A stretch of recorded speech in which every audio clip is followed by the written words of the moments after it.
10.1. Now, I said this on Twitter. If they're going to call it Season 2020, like they are, they're calling it Season 2020, not Season 10. They should just bump the patch number up to 2020. So this would be 2020.1. Why not? I know it's longer, or at least make this a 20. Like that's the very least you could do is bump the version number up to 20.1. Uh, because this 10 holds no value now that they're calling it Season 2020. At least in Season 9, they were patch 9.x. So for Season 20, they should bump the patch version up by 20 versions just to keep the branding and readability of everything in line. That's what I would say. I'm also a fan of them calling it 2020 because 2020 is a lot easier to keep in your mind. Like, oh yeah, Season 2020. When was that? Oh, 2020. Oh, genius. But League of Legends came out in 2010. If you didn't know that, then Season 3 doesn't really mean anything to you. It means 2013. But if you don't remember that it came out in 2010, which is not a fact that everybody needs to know, all you need to do is remember, oh yeah, season 2013. That was 2013, so that makes perfect sense. Let's see what Choi Shouju has cooked up for us this week. Patch notes 10.1. Here we go. Welcome back, folks. Hope you had a wonderful holiday and are ready for more balance and league shenanigans in the big 2-0. We say hello to the big boss Sett this patch, as well as a huge update to Sylas, League's other resident bad boy. His changes mainly focus on encouraging his role as a mid laner, while making sure players don't lose out on his signature bruisery playstyle he's known for. Other than that, we have some quality of life changes for Vi, Kog'Maw, Kassadin, and Jax, as well as some cautious buffs to champions that have proven to be menaces in pro play in the past. And finally, we're following up on our big support item changes during 9.13, tailoring them so that their users are encouraged to do more in the early game. Happy New Year! Take this portal if you're looking for the TFT patch notes. They added a new set in TFT. If you didn't know, they added Leona and Karma. They added Lunar Synergy. They added some stuff. So if you're a TFT player, you should go read those. So this is classic Riot Games. I've talked about this before too, but this is about as classic as Riot Games gets. They have this 1 month and a bit period, right? When did rank close? November 14th. So League ranked has been down for, let's say, 2 months. At the very tail end of the 2 month, they're like, let's throw in the new character. It's his time. Sett is coming out. What's that? The rank season starts in 2 days? I don't give a fuck. Put Sett in there. Put him in. I don't care. Let everybody first time him in their placement games. Like, what? It is mind-boggling. Isn't the whole point to preseason to get everything worked out so that League of Legends ranked is as smooth as possible? No, just fucking throw him in. They do that every year, though. They did this last year as well with the first champion release. I forget who it was, but they came out right before the rank season started as well, which, wow, genius. How did they come up with that? High-res versions of Sett's splash arts are available on League displays. Hey, cool, buddy. This is actually a desktop app. You gotta download an app on your desktop to view those wallpapers. We won't link them. We won't say available here. Click. Aphelios, they nerfed this boy by a bit. I don't really understand what the whole fuss was about. There are clips of him one-shotting people, but how, like, other characters do that all the time. I think that he maybe was the insiest bit overtuned. you gotta nerf him by 25% on the second target. After people figured out how to play him, I think that he did go up to like about a 50%, which as the most complex character of all time. Should that have really happened? I don't know. So we'll see. I don't think that he needed to get nerfed. I think people would just play better against him because Aphelios actually he's a character in League of Legends that doesn't have mobility. My mind is just being blown today. Oh my god, you mean Aphelios is a glass cannon character who does a bunch of damage with no mobility? Oh my god, even less mobility than Jinx? Whoa, that's crazy. Okay. Infernum should be Aphelios' best ultimate option when 3 to 5 champions are standing on top of each other. But best doesn't mean one-shotting a whole team! We believe we can trim some damage and still retain its position as the best attack against stacked enemies. So we're doing just that.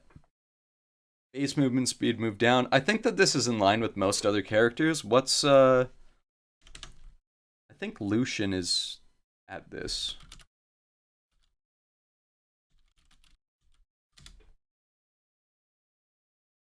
Oh, this is funny too. I'm gonna make something about this. na.leagueoflegends.com. Have a look at this. Okay, let's say I wanted to check out my boy Lucian on the official League of Legends website.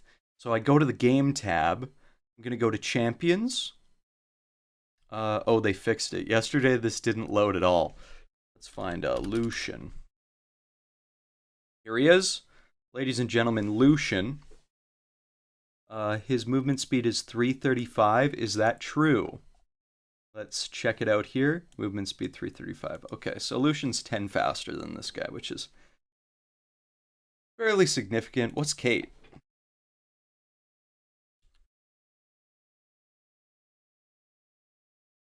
$325. Okay, so he's in line with Caitlyn now. Fine. I did like this guy. I think that of the characters released last year, Aphelios was probably the best one. Kiana being my least favorite because she feels like she's a duplicate character. Like, you could play a bunch of other things instead of Kiana, and it would be the same. Essentially, be the same gameplay. Oh well. Aurelion Sol. So Aurelion was sleeper OP apparently. I feel like every person that plays this character is brain dead, so it wouldn't even matter. Like you lock in the character, you lose 500 IQ points off of your intelligence level, which drops you well below. As we all know, the IQ scale begins at 100. That's a dead average. So minus 500, you are now negative 400 IQ points, putting you at about the same intelligence as a mollusk. But Aurelion Sol players, something's wrong with them.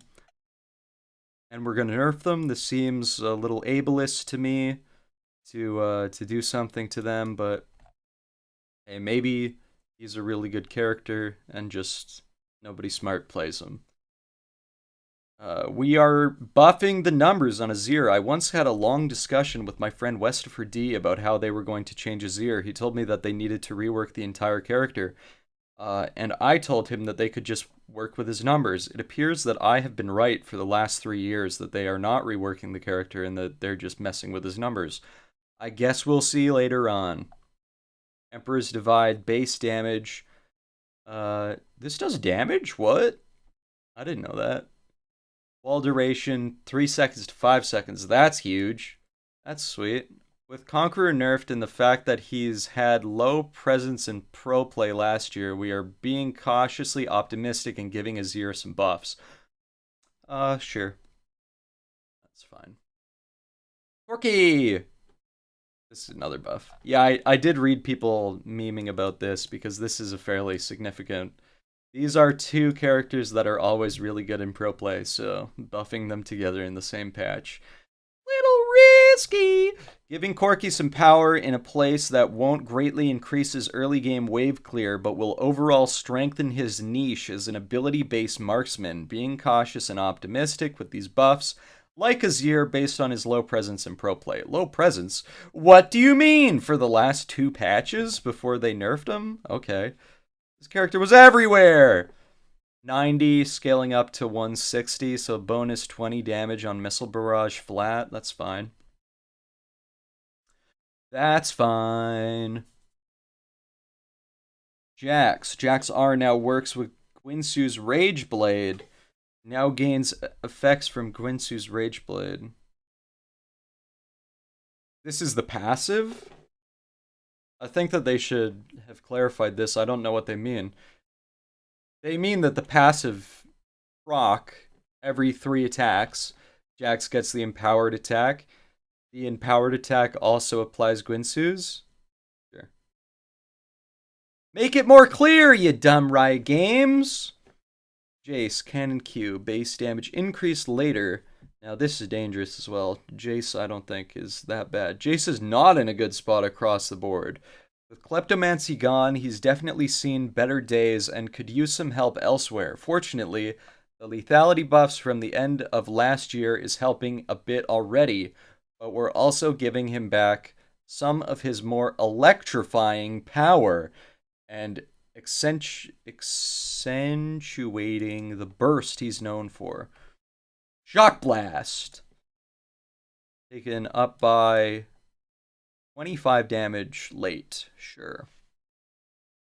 Do whatever you want. This character, he's pretty good, but I feel like he got power crept out of the game by a couple characters. Kalista. These are good little buffs. Give her 100 health, sure. Give her 4 armor, sure. And going against good Kalista players is fucking redonkulous. This character's pretty good. This was another character that me and my friend Wes said, well, I said they could tweak her numbers. He said they needed to completely rework her because she was too strong. I guess in a way they sort of did, because they gutted the shit out of her ability to rend epic monsters, right? They capped the damage, which was she didn't need to get that done to her. Come on. That was one of the things that made her good. Whatever. Kassadin. I feel like they could nerf this guy quite a bit more than they already are. They hit him last time with the mana increase on the Q, and they changed the amount of mana that you get back. But I think that they could nerf him quite a bit more. This character, he's old, and because he's old, a bunch of his stuff is kind of wonk. Yeah. They could rethink some of this guy's stuff. I think that they'll probably need to do some actually heavier hits than this. 5 movement speed, we're nerfing his roam and escape potential to target the players that go unpunished in lane and have the ability to be all over the place. Okay, cool. Sec.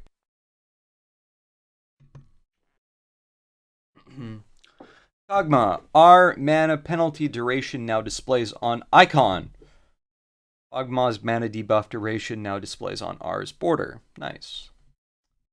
Mordekaiser. This character needed some... I think that this character needed some serious buff, or nerfs, is what I meant. This character is very strong. And it was because of this passive, so they're reducing the passive. I feel like 4 seconds is even too long still. 5 seconds was forever! This is that shrapnel shield that he got around him that did a bunch of damage. And he'd just walk at you and kill you. Movement speed gutted to 3% flat through all levels, which is definitely good. That's minus 6%. 6% move speed. That's pretty good. What does Ether Wisp give you? Ether Wisp.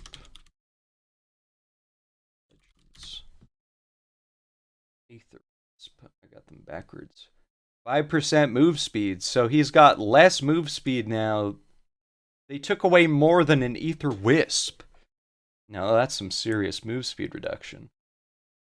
For a Juggernaut, Mordekaiser is too hard to get away from in Kite. Huh, true! That coupled with his synergy with Rylai's makes it difficult to escape from him. Duh! But wasn't that his idea? Wasn't that the idea of the character? Whatever.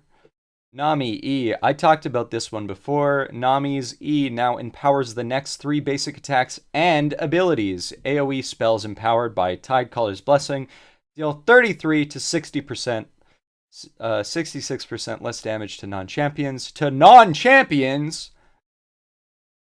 Nami Syndra gonna be the new bot lane duo mastermind. This actually opens up so many things. Like, Nami puts her E on a LeBlanc. LeBlanc goes forward and like one-shot somebody. That'd be pretty cool. A little.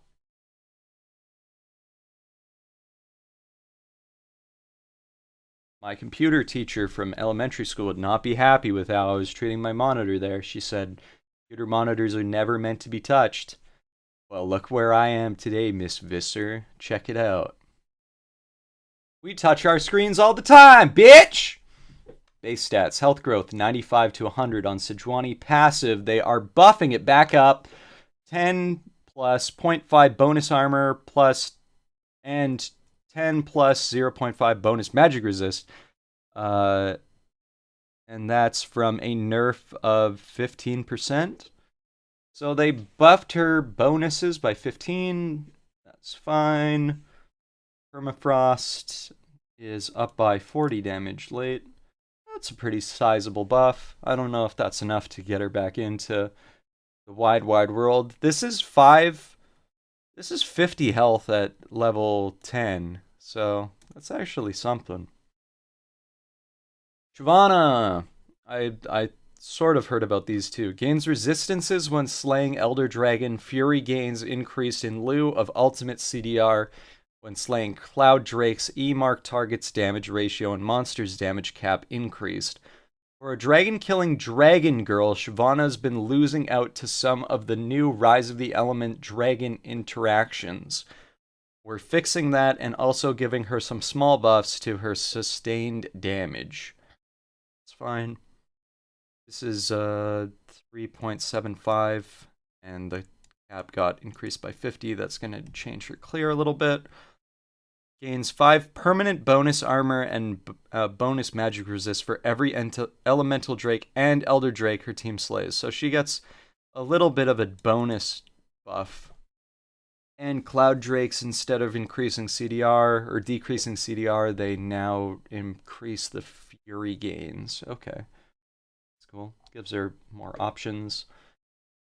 Now these are the big ones. Sylas is being moved out of the jungle and into the mid lane, which is probably best. Flex pick characters are mostly flex not because of some like inherent utility in their kit. It's just because they're too strong. Like, think about Echo. When Echo can get flexed in the mid lane, the top lane, the jungle, maybe that's just because he's too strong. Maybe it's not like, oh, we need to have Echo on the team. No, we need to have Echo on the team because he's busted. I don't know where we're going to put him, but we're going to put him somewhere. Sylas used to get flex top, mid, and jungle as well. Jungle, I think, was his strongest role for a while. And then they nerfed the shit out of him. This is my prime example, dude. Every time that people hate a mechanic in the game, Riot removes it. Now, they say that they're not going to, but they do it every time. Think about Zoe one-shotting people. They've removed that almost entirely. People still complain about how OP Zoe is. Did you play against Zoe on release? Zoe on release literally one-shot you. Zoe now can chunk you for 75% of your health. Or maybe 80. But she won't one-shot you unless you're like a little squishy boy. So they removed that. They removed Sylas basically from the game. They nerfed him so hard that he wasn't even close to as annoying as he was. They're going to do it to Senna. They're going to. They say they're not, but they're going to. First, we're changing his early lane to be more in line with someone like Echo and Fizz, champions that have less control in the early laning phase but get stronger with levels. Secondly, we're balancing him as a mid laner and prioritizing changes that encourage him to be used there instead of other lanes. And finally, we're removing his EQ combo and slowing down his basic attack pattern. We're making a good faith effort to retain his auto-weaving bruiser playstyle. while also making measures against the speed in which he bursts down his enemies. Sure. These changes are like, this stuff is going to be too difficult to read on paper. I don't really know how any of his stuff works. Can no longer cast during abduct, so if you E towards somebody, you can't EQ. That's what they meant by this EQ combo. His health got gutted by 70? No, that's not 70. That's 60. 60 health. Health growth up. Armor down. Armor growth up. Magic resist flattened. And magic resistance growth up. Sure. How's the shield on this? Feels more based on Sylas's health up to 100%. It's totally removed. So there's no... Is the heal still here? No longer... I don't know. We'll have to see. With big sweeping changes like this, you just need to see how it is in game. Piercing arrow, cooldown reduced. Blight cooldown refund from 4 to 3. Sure. Well, I'm back. Yeah, Vi, most people thought this was already unstoppable, so it doesn't really matter. Zyra getting a little bit of a nerf here, not stacking, and now it stacks. So does that mean that you can get a 50% slow if it attacks 2 times? But only once per plant. Okay, so you can get a 50% slow. Fine. Base health regen up. Oh my god, why? They're nerfing the ability power, but...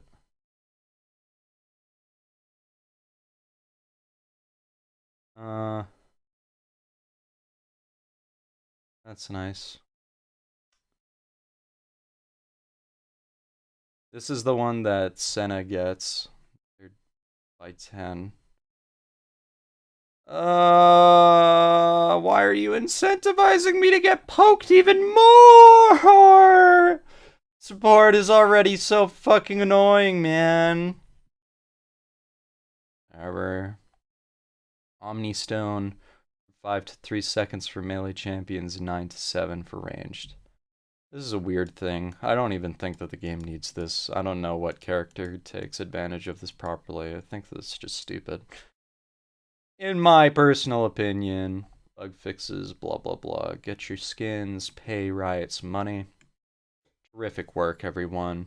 We made it through another patch notes. We'll see how this goes. I think I'm gonna load up a game as Sett to figure out how his abilities work. I'll catch you next time on the Cropnotes. Thanks for tuning in.